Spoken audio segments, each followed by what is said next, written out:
I'm from EC. I'm from EC. I'm from EC. I'm from EC. Better have a wrist if you want to be a pitch man. Welcome back to FedTalk Podcast. I'm your host, Gigi. I'm from East Cleveland, Ohio. Today I have my guest with me, a longtime great friend of mine, D'Angelo Little, who we all call Joe. That's right. And Joe's a criminal defense attorney as well as a magistrate judge from the great city of East Cleveland, Ohio. So, you know, he got a lot of things going on with his criminal reform program and things of that nature. And we'll get into, you know, his rise to the position that he in, coming from the hood, because Joe is from the hood, but he never let the hood take him under or discourage him from keeping sight of his goal and his objective. Indeed. And he's a friend that I'm very, very fond and proud of due to his accomplishments.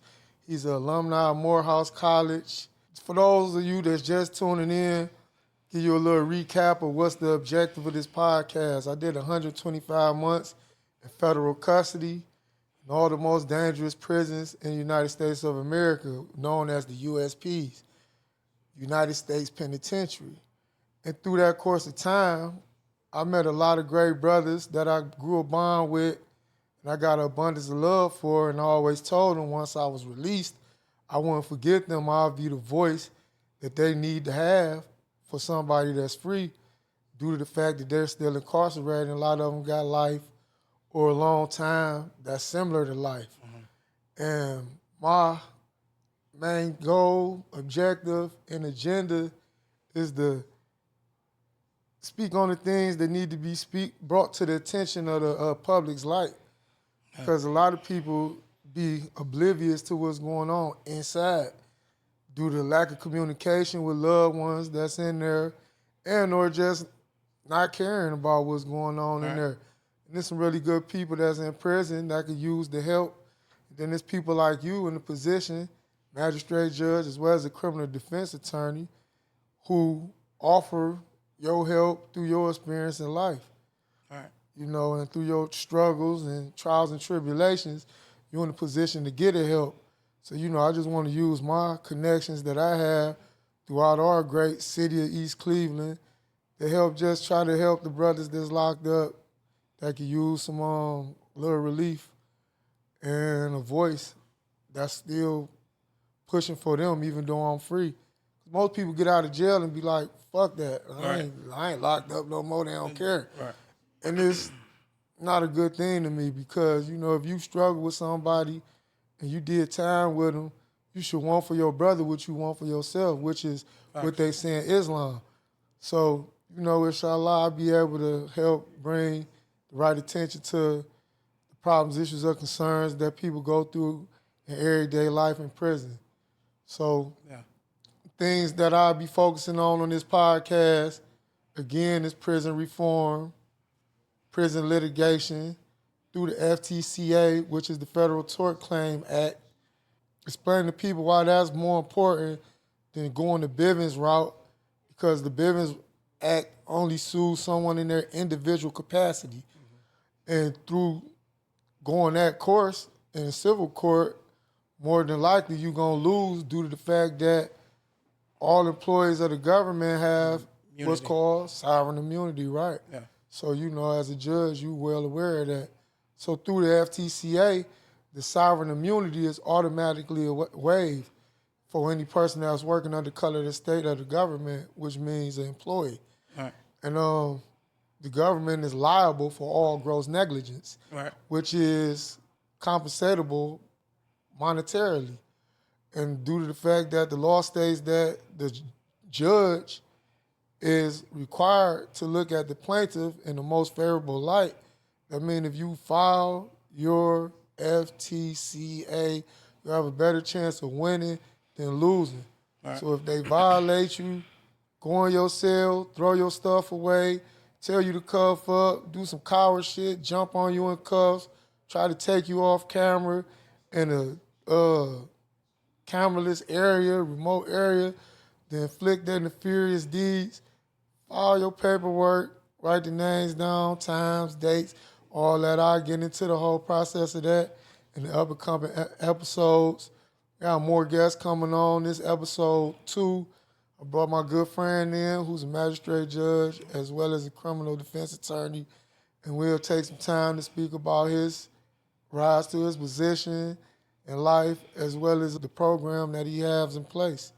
So we'll start with, how was it being in Atlanta by yourself, going through your whole college phase to get where you was going? Yeah, first off, let me say it's a pleasure to be on the podcast with you, GG. My good friend. Yep. Thank you for coming. My brother, and, been together for a long time. I've known your family for a while. You know my family for a long time. We both from East Cleveland, and it's just a pleasure to be here. People may know me as Lawyer Little in the community. I've been practicing law for 19 years now. As you stated, I was a prosecutor when I first started off. Then I left that office and started my own private defense law practice. Congratulations. And thank you. Then also I'm a magistrate for the city of East Cleveland, as you mentioned. But to answer your question, going to Atlanta, Georgia to Morehouse was a beautiful experience. First off, just getting away from my familiar surroundings in East Cleveland, because sometimes you can get trapped up in the community that you live, that you think that's all there is to life. And going to Atlanta just opened my eyes to a different culture, different setting. Didn't have many friends or family in that area at the time, so I had to, transition and make some new friends. But college was a beautiful thing, man. It was a beautiful thing. So did you ever think at any point in time during your time in Georgia that you might not succeed? Did you have a fear of failure? Not really a fear of failure. I always felt that I was going to succeed if I trust God and put my mind and hard work to something. I always accomplished it, so I never really had a fear of failure. I knew I wanted to be a success, so I was determined to make sure that happened. So what helped shape your mind to not become a part of the streets? You know, you got 2 brothers that all have criminal background, was deep in the streets. Right. Me, as well as several other of our friends, was deep in the streets, doing a lot of things. And you being older than us. Not much older, by the way. Not a lot older. He's older than us. I want everybody to know he used the chasers. Back in the day, we was young. He used the chasers and put us in wrestling moves, like them vicious, make you want to cry wrestling moves. We hated Joe growing up. My apologies for all the pain and torment I put you through, GG. Joe used to chase the shit out of us, man. I'm not proud to say that I used to be a little bully when He was a bully. Joe was a bully. When you saw Joe coming, you ran, man. If you didn't run, he would grab you and put you all type of leg locks and head locks. But, so at an early age, you had it set in your mind that you wouldn't sell drugs and nothing. No, I didn't. And like you said, I grew up in that environment, watching my older brothers sell drugs and go through their situations with the law, and just a lot of friends that I had growing up, just being in the streets and seeing a lot of those people go to jail or get shot and get killed, get robbed. I didn't want that for myself. I wanted something totally different. And I just knew that if I put my head to the grind and read my books and studied and went to school, that I would make a difference in my life, my family life, and my community. Right. Was it ever a point in time at the beginning of your path that you felt like, due to your background with your brothers and all that, that it might conflict with where you going in life? Yeah, for sure. A lot of times I felt embarrassed to even let people know that you have family. That I have family that was engaged in that type of stuff, because, I was trying my best to separate myself not from them and from family, but just distance myself from that environment that I didn't want for people to say, well, we don't want you a part of this group or trying to do this thing because you from this type of you have this type of background in your life.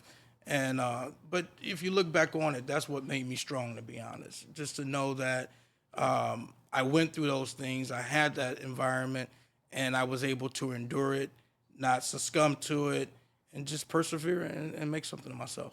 Did your position as a criminal defense, or first a prosecutor, then criminal defense attorney and magistrate judge, did that put a strain? Well, yeah, you gotta, like, even the fact when you become a lawyer, your family, your friends think that, hey, you a lawyer, whether you're a prosecutor, a defense attorney, or I could be a tax attorney for all that matter.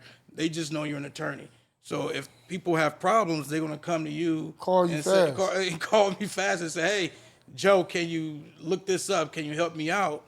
And there were times where obviously, you could put yourself in compromising positions, predicaments with your job because you're not able to do certain things as a prosecutor or as a defense attorney. So I had to find that balance in my life. Okay. Well, you want to highlight some of the things well, before we get to that, how is it when you on the bench and you see people that you know? Does that, in the beginning, at this point, you got to be kind of have a grasp on how to handle it? Yeah, I've been a magistrate for East Cleveland courts now for 13 years. So, I've seen family members. Obviously, if it's a family member, actual family member, I can't handle that case. So I'll recuse myself and the judge would hear that case. But if it's somebody I know from the community or grew up with, I'll handle their case with impartiality and as fair as I can. Obviously, I don't. It's a weird situation at times, but you learn how to deal with it. Yeah. So have you ever had situations where people wanted to physically attack you because of an outcome or a judgment of a case that they felt like you was bound to do? I've had people say aggressive things towards me. Never in court. In court, yeah. I've had people cuss me out, move aggressively towards me. No one has ever swung on me or tried to punch me or anything. But you've seen that. You've seen it in Cleveland on the news where a person might get mad at an attorney because they think it's that attorney's fault for the predicament that they're in, and they physically assault them. That's never happened to me, and I don't think it will happen to me because, as he told you, I'm he's pretty aggressive. Don't run up on him. He's real aggressive. Don't do it. Yeah, I've always wondered that, like, dang. And there's court personnel, bailiffs in there that's watching what happens as well. So yeah, but go ahead. So what about let's highlight some of your programs and work you're doing with the community? Judge Dawson. It's funny because I was prosecutor of East Cleveland, and he was defense attorney in East Cleveland, and then in 2012 he ran for judge in East Cleveland. And once he won that, he appointed me as his magistrate. Oh. But prior to that, he was teaching a program. It's called the Finish First program. He was teaching that program in Cleveland Court as well as Berea Court. And once he became judge, he expanded the program, obviously, to East Cleveland Court. So we teach a program, and we try to help people stay out the criminal system by showing them, life skills and techniques on what to do when you encounter police and things you should say or things you shouldn't say or do to make sure that it's not an unpleasant experience where you get home safely to your family and just try to stay out the legal system. Because as you know, we see too many of our people that's in the system, whether right, wrong, whether it's based on their actions or the wrongdoing of aggressive police or whatnot, they end up in the legal system. And we're trying to stop this vicious cycle in our community. Yeah, because it's well known that African American is the majority in all prison systems. Yeah, we only a minority, 13% in this country, but yet we make up maybe 55% of persons in prison. Which means, in essence, there's more people locked up than it is free. Correct. And that's sad. So, we have to do the things, which is the purpose of this podcast. I like to highlight a lot of people out to the communities and other places that have programs like yours that's doing things to help people, because sometimes people could want help but not know where to go. Yeah. Because in prison, one of the worst things about it is they're supposed to help reform you and want you to have corrective behavior when all they do is put you in the cesspool to fight, kill, steal, and do all type of other crazy stuff. And there's nothing put in place to help people. So the sole purpose of me with this program is to try to just give people a platform to come to know, like, you could do X, Y, Z, and so forth. Because, when I got out, I had all type of warrants and all that, misdemeanor type stuff. And I'm blessed to be from East Cleveland, because going into East Cleveland, I spoke with you. Mm-hmm. You weren't on the bench today, so Judge Dawson, being that he watched me grow up, he said he saw a black man standing in front of him, fresh out of federal prison after 125 months. Right. And he gave me a second chance and expunged all my previous 25-some years of reckless behavior. And I'm very grateful and proud that, one, to be from East Cleveland, two, to have a good rapport with the members of our city. Right. And through that chance that he gave me, I was able to finally obtain my license and insurance, something I never had. Right. I just been knowing me forever. Right. I just buy cars. And jump in Jump in them, go, get pulled over, get them out, right. Rims, all that. So, now that I had time to think and sit and find a better way to be a more productive person so that I don't continue down the same path, due to the fact they said a person that continues to do the same thing and expect different results is insane. Right. Correct. So, my thought process is no longer as it was once I was younger. So that's the whole purpose of me doing the podcast. And I commend you for doing this podcast, because like you said, you just did, a nice summertime in the federal prison, and you could be focused on totally just you. Yeah. And say, I'm done with that. I'm moving on, But the fact that you want to, tell your story and help people that's still locked up and give them some hope that they can see the better days ahead than their situations, and give them some, connect them to some people and tools to because like you said, when they get out, people don't know exactly what they should do or who they should connect and plug with, and so what you're doing is great. Yeah, I appreciate you, man, and it's hard, but I'm focused. Mm-hmm. And I'm determined. You know that about me. Correct. You've been knowing me forever. So, I'm going to see this through. As long as God put breath in my lungs, I'm going to make sure to be able to give back, because, as you said, it could be about me, The director and a great friend of mine, Ray Jr., who have the #1 selling show on Stars, Amazon Prime, Single Child, just told me pick something I want to do, and he got me. And, I picked something that I can give back. Right. Because this ain't about me. I don't do this for me. I do this for y'all. Right. Because there's a lot of people who have people incarcerated that don't know what course of action to take, through to the misconduct, the gross negligence, and the nefariousness that comes with being in the middle of nowhere, far off in them mountains. You don't know where to start when trying to find resolve through the problems, issues, and concerns that come with everyday life. So this is me giving back to all those that's locked up still and behind the wall, right. To the family members that's in the communities. I'm here for y'all.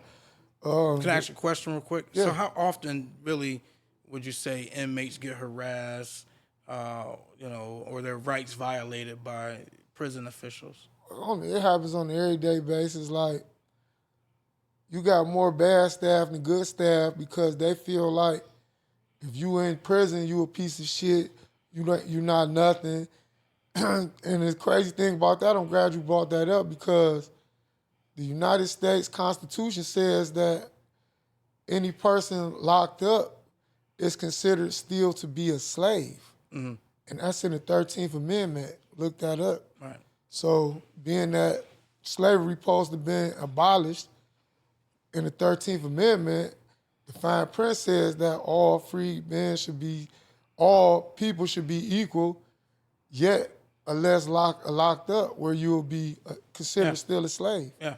So with the mindset of that being put in place over a century ago by the founding fathers, who all happen to be hunkies, white, Caucasians, whatever you want to call them, the people that works in the prison, the majority of the population of the staff is white. So, with that comes the harassment, the gross negligence, the racistness. There's a lot of those people never grew up around blacks, never came from communities that dealt with our race. So when they come in there to be nasty. They might tell you to cuff up, about to search the cell, and you like, for what? And they like, because I said so. And you like, well, I ain't did nothing. And they like, well, I'm the CO, and you the prisoner, inmate, cuff up. Right, so then you don't want to get in trouble and turn like a cell search to a getting put in restraints where they got your body all tight with these handcuffs on your waist and ankles and wrists and all that. So you let them go in there, and next thing you know, you come back to the cell, then threw all your pictures away. They don't know if people dead in them pictures. Then broke all your property up. They just do nefarious, reckless, imbecile stuff for no reason out of pure hatred. Correct. And when these problems present itself, which is an everyday thing, a lot of people need to know how to respond to that, because you can get violent with them, make them run the team where they suit up and everybody fight, get to banging on their doors and, get in a physical conflict with the staff members.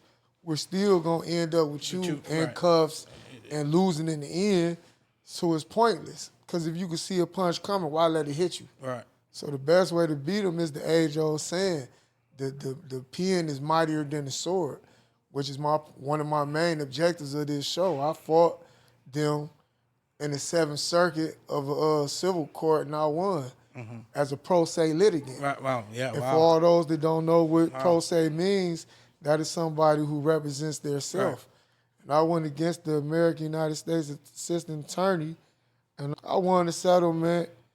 The AUSA was Janet Brady.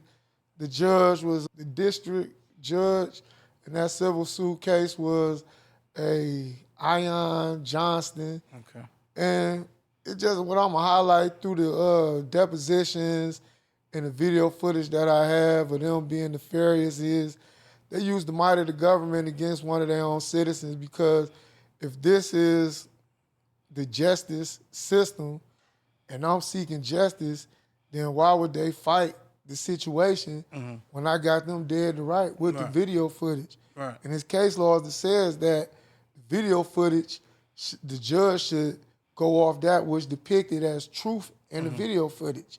And I don't know the case law off the top of my head, but it's a Seventh Circuit case law. And I need to hire you as my paralegal. Oh yeah, I took a lot of time studying in that civil suit. And in any event, I won. Jenna A. Brady had to settle out, and the lesson learned in that is they fear me more because I was an educated right. black and that's man. The thing, you didn't, like you say, you didn't fight them.